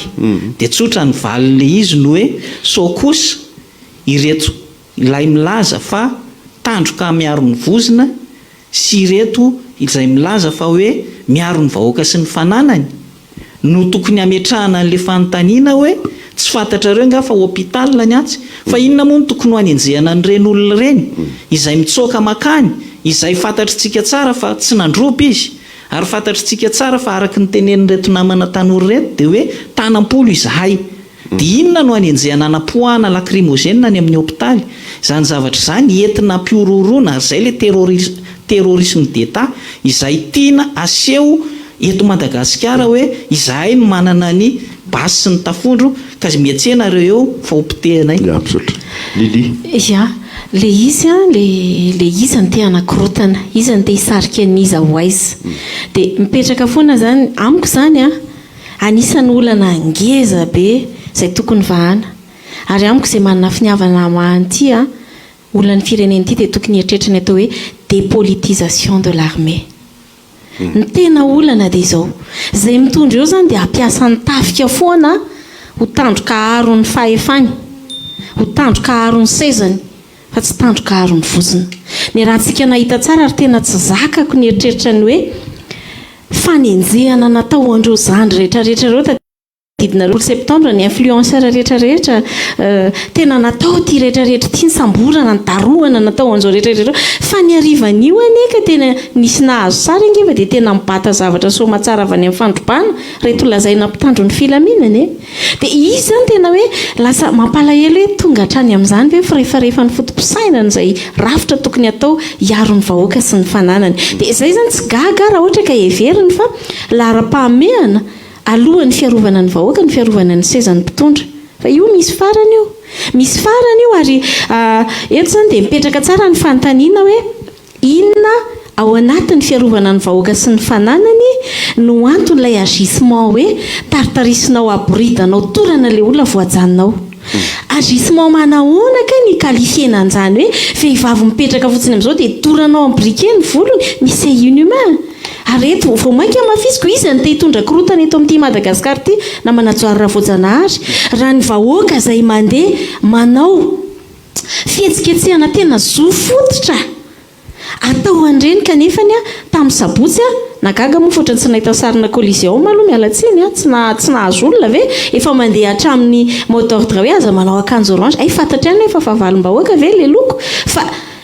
te tena teo créena eto mihitsy ve le génocide efa minon'olona fahobe créena ve ny guerre civile excitena mihitsy ve le aloha tonga amin'izany fa soa ihany le mpanao fihetsiketsehana fa olona endry olona nianatra olona misaina na dia ankizy mpianatra ary ny ankamaroany dia mandinika izy hoe manana tanjona mazava zahay ao anatin'le tanjona tsy famonoan'olona ny tanjonay ka amiko nizaniza tompona andraikitra manao zay andrangitana adiboko manao zay ampifandrafiana samy malagasy dia sahako miteny tompona antoka ianao tompoko zay nanao an'izany mitodika aminareo mpitandro filaminana dia izao hoe mba tsy ianareo anie ny atraika anay ho dia any amin'ny fiarahamonina dia ho ataon'ny olona mahita satria hatramin'izao na mandeha misakafo a rehefa sakana mpivarotra nareo hoe izay tsy manome dia mandinisy mieritrereta fanontaniana manaraka tsy haiko izy any amalan'ity fanontaniako ity Tananarivo foana resaky tsika amin'ny fihetsiketsehana eto misy vea ny fihetsiketsehana ny amin'ny faritany sy ny sisa misy fandrindrana ve zany misy fitovikevitra ve sady samy mandeha fotsiny hoe samy manao ny azy izy any afaka mamala zay Jenny ndahara ie amin'ny mouvement n'le zavatra resahanay dia ny olona tsirairay dia manana ny hevitra ny ao anatin'le izy fa misy an'le firian-kevitra hitambarana izany hoe samy zoiteny sy jiro sy rano inga teto Antananarivo fa ry zareo any amin'ny faritra manana ny azy koa izy any amin'izay hoe vondrom-bahoaka eny fotony ireo manana ny problème manokana ireo dia izay le izy hoe le fahasahiana mijoro sy le firian-kevitra no hitovizana mety hoe misy coordination any tsy fantatray izay any ambadika sy rehetrarehetra any fa izao amin'ny mahatanora tsotra ana fotsiny dia izay hoe amin'ny mapa tsy misy lohany an'ilay mouvement dia afaka mitondra ny anjara brikany tsaray dia izay le nampatonga le hoe tonga ny mpianatra dia manana ny revendication any izy tonga indray ny ONS dia izao ny marary anay dia tonga indray izao dia izao ny marary anay dia izay le mampatonga le izy any amin'ny faritra satria tsisy manintana any amin'ny faritra mihitsy hoe ndao hiaraka aminay fa tapaka ny jiro aty an-tanà ndao fa tsy afaka miteny eo Ambohijatovo zay fa manana ny azy manokana izy ohatra ny tany barika dimy zao hoe mpianatra tao barika dimy nidiran'ny mpitandro ny filaminana tsy mpitandro ny filaminana ntsony ny tenenako anazy nidiran'ny zareo ny campus universitaire ohatra zay samy manana ny olany fa misy an'le zavatra iraisanao dia le marary tsirairay samy manana marary anazy fa atambatra le hery le izy hoe atsika gasy ny fahefana atsika voaka ny fahefana ary hoe atsika tanora ny fahefana zafady namanajoary fa ohatrany tsy maintsy raisiko kely ny teboka raha iny satria mahatsiaro manana didy izay telo mianada zay everiko hoe anisany nandray anjara kely namohany malagasy rehetra dia miverina foana le tsisy fandrindrana le tolona to samy mandeha amin'izay tiany alesiny sisa dia nandray andraikitra izahay nanangana ny atao hoe KMT na hoe komity mpandrindra ny tolona marina fa tsy mbola tonga lavitra satria vao manomboka lafo be dia be no ezahana ho raisina ao anatin'le izy ary angamba everiko fa fotoana tsy mamenatra miteny an'izany hoe isorana be dia be reo zandrizanakitsika ny antso hoe tsy vitanay reritsony ity fa andao ifanampiana reto andao ry fiarahamonim-pirenena andao ry syndicat andao ry olom-boafily andao ry mpanao politika dia nisy fionana izay everiko hoe fanjato ny rosolotena tonga teny amin'ny leintsy dia nezahana natomboka teo ilay coordination mbola tsy tena mety tsy voatery misy rafitra mety mbola tsy voareprésente fa eo mpanatsarana azy zahay dia anisany ararodiko ity fandaran'ity zany hoe anasana antsika rehetra izay mandray initiative any amin'ny faritany any amin'ny district dia azo atao tsara no mifandray dia arindra antsika mba hitovy ilay feo mba hatonga ilay tsy miparitaka be izay ihany angamba fialatsy tena ny avinavina mihitsy nareo tanora ialako tsiny le fomba fiteniko nareo GNZ na nilikilika amin'ny mpanao politika hoe zay tsy mila nareo dia zay olona miteny rehetra dia hoe efa teo nareo fa zay tsy mila nareo efa teo izany nareo nahatsiara ny tatyariana fa tsy mahavita irery an'io zavatra io izy any amalan'izay sa tsy ilaina valiny zay iobina le izy hoe manilika mpanao politika tsy hoe mpanao politika na ilika fa le fomba fanaovana politika tsy nety teo aloha no tsy tian'ny vahoaka ary tsy ilain'ny vahoaka ntsony ary tsy mety aminay tanora izay angamba ny afaka nazavana an'le izy tsotra ary le izy koa izay indrindra hoe le zavatra tsy mety amin'izao fotoana izao tsy hoe vao mipotra fakomaly fefa mampolo taona n'le izy dia izay le fomba fanao izay mihitsy ny mila hovaina satria le fahalovana teto raha ny kolikoly ny resahana angetra vao tamin'ny 2015 sa tamin'ny 2009 no nisy fefa nisy tany aloha ny ratsy izany hoe tompona ndraikitra daholo amin'izao lavaka mangitsokitsoka misy atsika izao a ny mpitondra ny fanesy teo aloha noho ny tsy fahaiza mitatana ny fanesy ihany koa dia izay zavatra izay no tsy tiana nafangaroana n'ilay fitakiana tany voalohany hoe fitakiana service public de base fitakiana jo fototry ity fa sao dia misy olona mpanao politika miaoaoko miantona ohatran'ilay voatory ireny eo a tsy miandry afa-tsy izay hoe io fa raikitra ary ho avy indray tia ny fizarana seza atsoaty izany raha ohatra ka miongana eo ilay rangaty izay le eritreritra ohatran'izay ny tsy tiana nafangaroana n'ilay izy fa izay a izao ny fotoana ny fanovana mila mietsika isika malagasy ao anatin'ilay izy hoe tapa-kevitra hoe mbola firy taona indray zany araka ilay fanontaniana voalohany resahanao teo misy lesona mila tsoahantsika amin'ny tantara izay ny fanesy amin'izao tsika mila mieritreritra hoe aika rehefa ilay fifidianana ireny mila mahay mifidika itsika izay le fahaverimberin'ilay fiarahamonim-pirenena tsisy mihaino foana aika ity kolikoly ity tena mila lavina marina satria ny olona ny jirama io everinareo fa inona ny fotony sy ny zavatra rehetra tsy mandeha eto amin'ity firenena ity aika rehefa misy mitaraina sy miteny ho an'ny mpitondra indray ity afatra ity mila enona ka ireny olona ireny fa izay mihitsy ilay teo hoe mamono afo kanefa pompier pyromane izay ilay olona ireo dia izao koa ny fotoana mila miovan'ny famindra ny azany tena tsy tiako hitanareo ilay fanamahivanana n'ilay fahoriana fanamahivanana n'ireo tanora izay maty sy naratra tao anatin'ity tolona ity raha hitanareo ny tenin'ny filohan'ny repoblika hoe mpandrobange izy nafaty azy andrivaldo tany Diego tena nitroatra ary zavatra ohatran'izany mbola ampisy menaka indray amin'ilay afo efa miredareda mbola vao may ampijedaka nyity firenena ity fandaingana ohatran'izany sy tena hoe fanamahivanana amin'ny fahorian'ny olona lazaina fa mpandroba daholo io ankizy rehetra maty io amorona tsangatsy manorana indray izy isaky ny misy zavatra mitranga izany ve dia mba rary le omaly le hoe mamo le mamo indray le olona mitaritaretina tena enosy be ny TVM mihitsy miteny an'izany dia tena misy namana miasa ao amin'ny TVM miantso andry zareo mihitsy hoe atsaharo le fa mahanandalitra ny daholo be fa efa fantatry ny rehetra nge ny zavatra mitranga nisy any ka ny mirana teny ambondrona hitantsika hoe ankizy avy nilahatra ry zareo tamin'ilay 25 septambra iny na ny eo hevitra dia reny ve ny nanjoana azy marary mafy izy amin'izao fotoana izao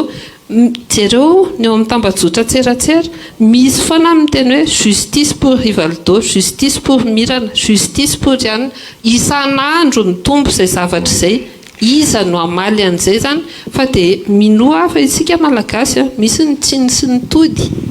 ary mivadika koa io kodiaran-tsarety ny fiainana hoy ny tolo dia mba tsy vadiany any aminao ka tonga ny zavatra tsy mety aminao mieritrereta dia n'izao mba mahaiza maka lesona amin'ny tranga rehetra dia enoy dia misaina atsaharo isika indray ny olom-pirenena ny tompon'ny fahefana tsy isika mihitsy ny tokony iorooro amin'ny fijoroana amin'ny marina eto amin'ity firenena ity izay le ty fanontaniana ity indrindra ho anareo tanora indray tsy haiko na isy amaly koa ireo nafa fa ity hetsika tamin'ity 524 ity koa na be indrindra ny fitenenany ratsy tena mialatsiny ahko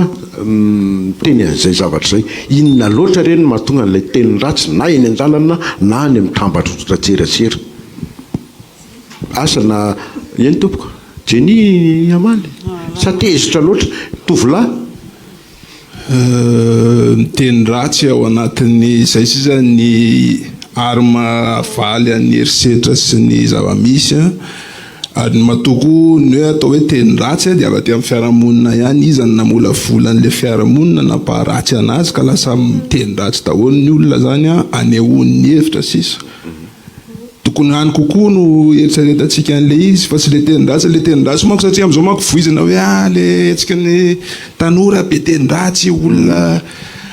tokony dinihana tsara aloha hoe inona nampatonga an'izany société lasa nanao ohatran'izany satria tsy ohatran'izay ke le société nisy fotoana zany fa raha lasa ohatran'izay le izy no niteraka an'izay ya Jenny ia ekena aloha hoe lasa be tendratsy betsaka ny tendratsy te ary tena ekena le izy a satria le tanora frustré tsy afaka mamoaka an'izay ao am-pony dia akoatra ny tendratsy dia lasa be ny maimana hoe efa ataon'le tanora tsinitsinina le fitondram-panjakana ataon'ny fimezana reo misy zavatra any efa nisy foana izay zavatra izay fa tia ny tena important nefa ao anatin'izay efa lasa samy tena ny tanora ao le hoe tendratsy fa teny hoe samy teny taloha nefa misy miteny anankiray tato hoe kakazo fa vao ifa kakazo fa zao tsy menatra tsony izay tanora miteny ary manafatra reo izay mitendratsy tsy hoe aza miteny tsony fa mitenena fa ataovy amin'ny valeur atsika izy satria manana valeur tsika tanora atsika le ho avy dia anjaratsika io hoe manana anjara brikany daholo ny tsirairay dia ny anjara brikinao ataovy tsara ninina afaka ataonao anty movementina ho anty tandrazatsika tia ataovy tsara rehefa manao dia ataovy tsara rehefa ianeo hevitra dia ataovy tsara rehefa hiteny dia ataovy tsara rehefa tezitra dia ataovy tsara amin'le fahatezerana mety atsara tezera fa aza manotra ya mbola misy teanao an'izay resakzay fotsiny namana joary hoe le fitakinany tena cause noble tena zo farany kely ange zany fa tedavina foana ny fomba rehetra handicapé na n'ilay hetsika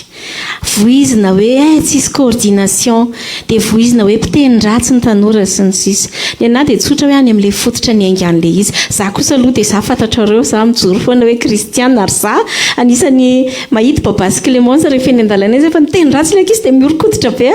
kanefa fantatra hoe le zavatra edivana tena tsapako le rariny ao anatin'le izy dia azo atao tsara ho an'le zandrizanaka fotsiny hoe azotsika atao mihitsy maneho ny fahatezerantsika fara tampony amin'ny faratsiana ataondreo fa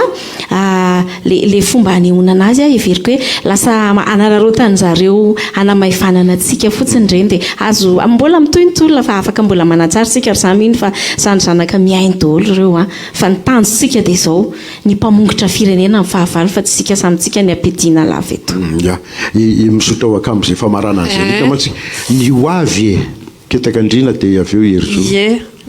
raisiko ilay teny lili farany teo amin'izay le hoe fampizarazarana ny olona izay koa mila atsahatra izay satria raha hitantsika ireny hoe fandrobana nisy teto sy terosy teto Antananarivo ihany moa dia misy ataoko hoe sokajin'olona na sarangan'olona ampiasaina foana ao anatin'le izy ampizarazaraina mihitsy zany hoe reny le zareo avy any amin'ny bakartia reny ny tena mpandroba raha ny olona voaroba zany raha ianao mijery avy aty ivelany fotsiny dia hoe zay foana ny misy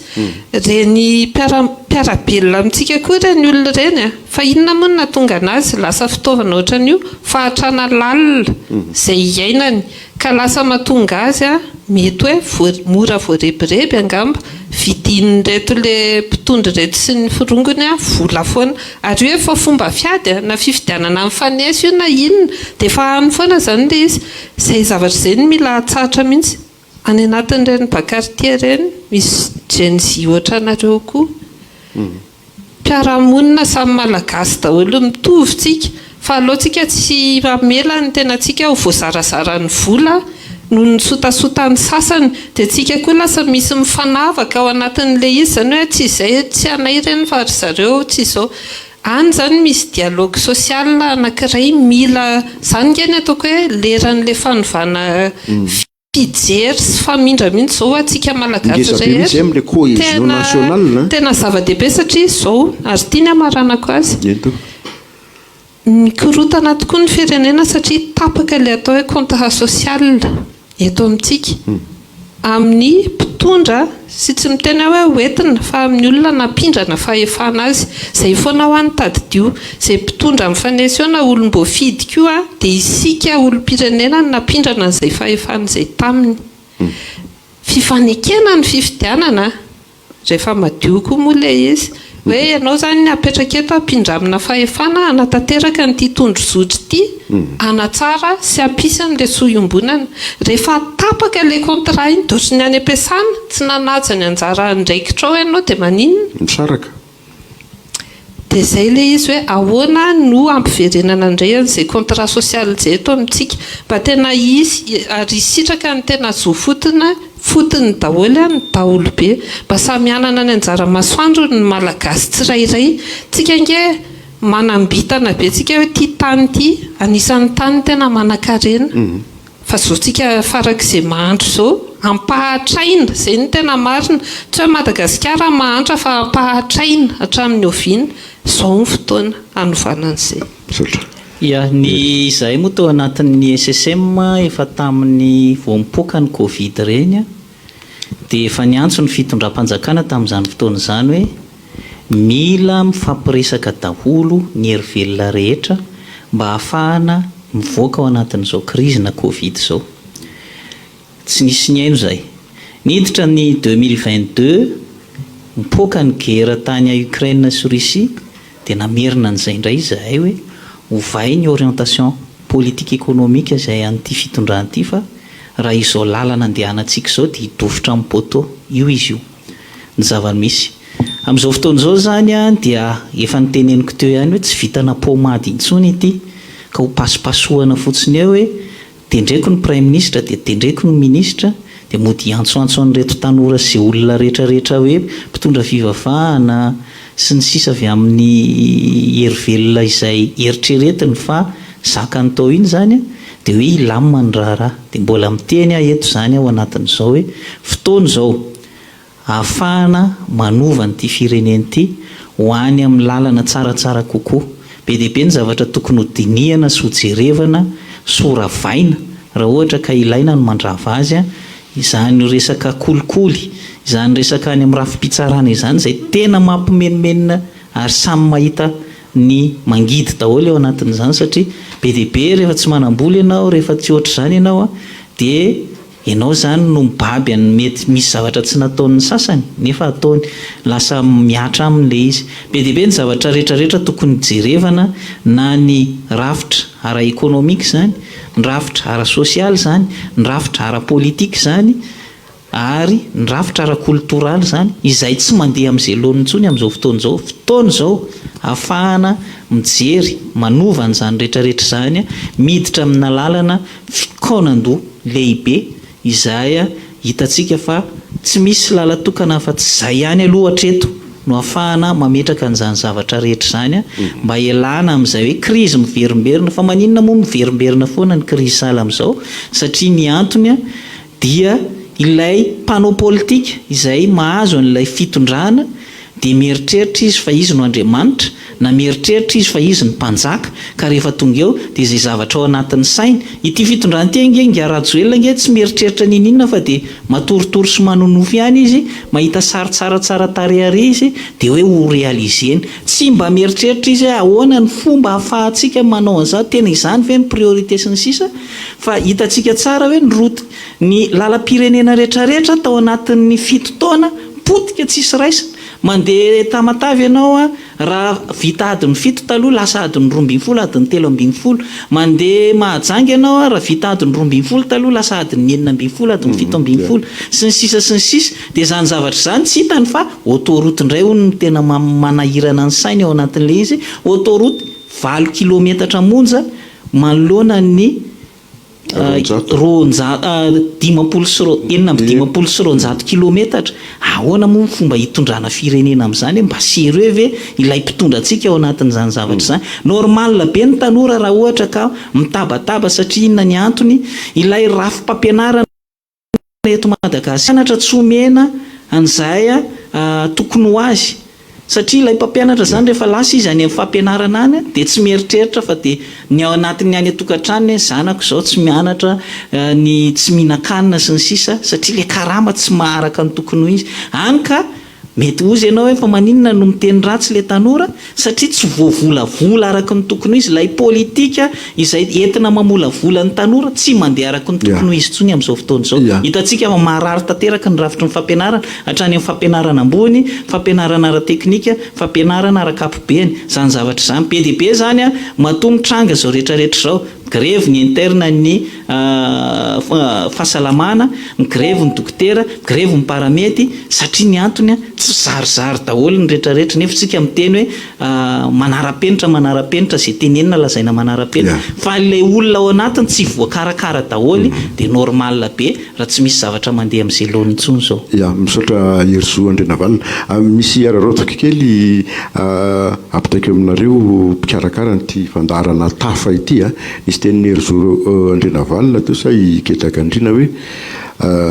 eritreretintsika ho Andriamanitra fa ny aloha hevitra everiko fa tokony ho resahantsika manaraka amin'le tafa raha mbola ho toy izantsika izy ity dia hoe tena ray aman-dreny ve ny mpitondra fanjakana sa amin'izao fotoana izao tokony ho raisina ray aman-dreny ve ny mpitondra fanjakana sa olona nampindramy mafahefana dia le vahoaka no ray aman-dreny fa tsy izy tsetratretratraritra dia mizotra eny tompoko tonga dia mizotra mandeha sady mamarana azy tsika lilira farala eny tompoko resaka kely mahakasika ny hoe efa miaodiaody ihany ny hoe fifampiresahana ndao hifanatona sy ny sisa ny anay tena ataonay mazava be raha miteny zahay eto dia miresaka maha-olom-boafidy anay no fidimbahoaka miresaka amin'ny hoe lasa somary ohatrany hoe mouvement moa zany le tsy manaiky lembenana dia zao ny zavatra resahako mazava dia mahitsy be mihitsy hoe tsy misy resaka azo atao na latabatra boribory na triangle na carré tsy mijanona io herim-pamoretana iny akanjo io tsy misy resaka azo atao na iray azy raha mbola tsy avotsitrareo tsisy fepetra ny olona rehetra no samborinareo tsy misy resaka azo atao na kely azy raha toka tsy misy fanonerana ireo olona rehetrarehetra nyravaina fananana sy ny potehana nanomboka tamin'ny 5 septambra ary rehefa ho tonga le fampiresahana ny artikla voalohany ho resahana raha avy aminay telo mianadasy ny tsy manaiky lembenana manokana dia hoe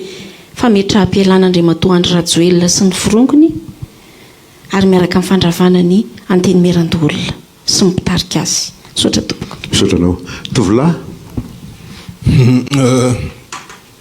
ny amo raha hoe antaniny hoe inona ny zavatra tiako hoe iova sy hoe antony tolomana amin'izao fotoana izao dia ny ana resaka avenir eto amin'ity firenentsika ity satria raha tsy ahevitsika rehefa nanontaniana mpanao gazety frantsay ny filoham-pirenena tamin'izany hoe inona ny antony nakan'ny nationalité vahiny dia ozy izy hoe satria ho an'ny avenir anjanany dia ny ana zany zay ny ana zay avenir anjanak'izay tsy hojereko any ivelany fa eto amin'ny firenena ilevenako sy naterahako teto ny ana ny tiako ahitanan'izay ho an'ny taranaka sy ho an'ny fianakaviana dia zay ny tokony hoe averina hoe ny fomba merenana an'izay zany matoa hoe tonga amin'izao zavatra zao tsika le rafitra misy eto amintsika mihitsy no misy olana efa tsy mety tsony amin'ny vanim-potoana misy atsika tsika ve raha ohatra hoe firenena hoe Madagasikara lazaina hoe ny 65% ny population tanora inona ny mba politika mpanjakana miahy an'izay inona ny politika mpanjakana mitsinjo an'ireo tanora reo amin'ny zavatra atao ahoana ny avenir an'ireo inona dia normal le tanora rehefa tsy tsinjovina dia tonga mandeha migreve milahatra satria mazava-tena koa izy hoe mizara tsy mety ary tsika tadidiovatsika ao anatin'ny vanim-potoana ny internet amin'izao tsy zara miafina ntsony zany zao tontolo zao ny olona zany tanora gasy zany mahita ho avy mamiratra amin'ny fiainan'olona any any dia gasy izy hoe ahoana mitsiriritra nefa izy mangeta eto ambony lakana eto amina firenena fara manankarena indrindra ty Afrika misy problème ne zany zetsoary hoe tsika ny firenena anisan'ny matanjaka indrindra nefa tonga amina sehatra amin'izao hoe mbola hitaky tsiro sy rano en 2025 mbola zay ny problème atsika hitaky tsiro sy rano fa hitanao lasa hitako hoe le rafitra mihitsy zany no tsy misy zavatra manery tsisy responsabilité tsisy ninona hoe manosika an'ireo mpitondra reo zany hitsinjo total an'le vahoaka dia zay ny hitako hoe le rafitra mizaza mila ovaina be da be zaza mila ovaina araka ny tenen'ny namana tato moa fa zay na amin'ny akapobeany a tsika tanora firenena tanora jereo ny tanora satria tsy fijerena ny tanora ny mahatonga nyzao zavatra misy zao mazava misaotra jeny inona le hitolomana zay le fanontaniana teo dia manaroatra koa mamaly an'le olona miteny hoe leobe zay te hivarotra zao zay mihitsy le antony hitolomanay satria zao tsika malagasy nampangataka ary dia mifo aminena mandeha mitady vola tsy misy malagasy mbola lavolefina hoe za tsy hitady vola ho an'zanako fa oka zay vandao hipetraka fa maninona tsika mitady vola miezaka tena farak'izay miezaka no tsisy mety manakaina mihitsy tokony jerentsika fa ina le tsy mampanakaina atsika le système tompoko sy natao ampanakaina atsika na hivarotra foana nareo mandritra fito taona ho avy dia izay mihitsy le divanay le rafitra mba hahafahany fahefana hiverina amin'ny vahoaka mba hahafahany olombitsy misitraka an'izany hoe firenena mandroso satria be dia be firy isanjato malagasy tsy mahalala ny olo loi de finance io nefa io ny tena iodinantsika io ny tena zavatra important antsika dia hitondra fitenena kely ho an'ny ramatoa Miala Rajoelina ianao no anisany hoe icône teto Madagasikara tamin'ny hoe ady amin'ny eritreritra ianao sy ny association anao ary za ny tenako tia dia anisany mba nanohana ny mouvement anao satria hoe ho an'ny ankizy vavy sy ny tontolony ho an'ny zavatra mba tsaratsara kokoa dia mampita ny teny androany hoe mbola afaka mijoro ve ianao rapitso hoe iny ianao fa mijoro fa hiady amin'ny eritreritra raha ireny vidéo be dia be miparitaka ireny hitan'ny olona any hoe ohatra zao aty Madagasikara manana zanaka ianao dia mbola miteny hoe tsika malagasy ndao tsy famotika ireo zanakareo eritrereto fa raha mbola zao no mitoy dia eritrereto hoe ahoana no avin'zareo mbola sahanisaka an'ity Madagasikara ty ve izy zay no hijoronay hoe ndao tsika malagasy ndao irahina dia ndao fahefana verina ty amin'ny vahoaka dia ndao andala ny rariny sy nitsiny dia ajoroa le Madagasikara tandalana fa mijaly zay vahoaka mijaly zay miaina eto amin'ity satria zo fototra tsy hanananay misurvivre zay ozy ny tanora misurvivre zay TN zay eto amin'ity Madagasikara ty satria tsy manana afatsy ity zay sotra jeny obina mbola mijoro ina ny antony joroana tsotra be mba te hita malagasy iaina finaritra ho afaka anatin'ny gejany kolikoly ny tsirariny mifanitsakitsahana ny zo fototra sy ny mahaolona rehetra angamba ataoko fa fotoana tsara indrindra zao hijoroana sy ampiraisana hery ny tena nahagagana indrindra tamin'ity tolona ity dia ny fiverenana zany antsoina hoe fihavanana sy firaisan-kiny zany na endray ina ny olona tsy teto Madagasikara ihany fa hatramin'ny avany ivelany ny ombi-posy amam-panahy na tsapa fa tena tsy mety tsony ary tsy azo ekena tsony zao zavatra misy eto amin'ny firenena zao hatrany amin'ny fokotany hatrany zay birao idiranao rehetrarehetra zao tsisy mandeha tsony raha tsy misy vola ianao miasa ny jiro tapaka raha nysotroana sy sasanao isakafoananao tsy misy tsy hay hoe inona mbola atao eto tsy haiko hoe vonoana ve le olona fa fotoana zao hijoroana hitondrana fiovana tsy hompitazana fotsiny fa mba anisan'ireo manandray anjara tondra anjara brika ho an'ny taranaka sao no avy Madagasikara mba tsy hiverenana amin'izao zavatra zao tsony misaotranao Olivia mamarana azy ye amaranako anazy ny teny daholo iny namana rehetrarehetra teo hoe mitaka izay ny fanovana ny rafitra dia zay tsy miteny fotsiny hoe raha vao fa manana vahaolana zahay ary zay ihany koa ny antony collectif zay namondronanay olona tsy ny Gen Z reriny ao fa ny Gen Y ny Gen X zay fantatra rehetrarehetra nanantona ray aman-dreny zahay nanantona manam-pahaizana hoe fa moa dia tena tsy misy vahaolana na rafitra mety mihitsy no an'reto secteur samihafa reto dia niteny zareo hoe reto misy ary zay dia mametoka hoe manana vahaolana zay fa tsy hoe andravarava fotsiny zay efa eo eny ary feno dia feno ny fotoanantsika isorana anareo fito mianada nitondra n'izay fanazavana zay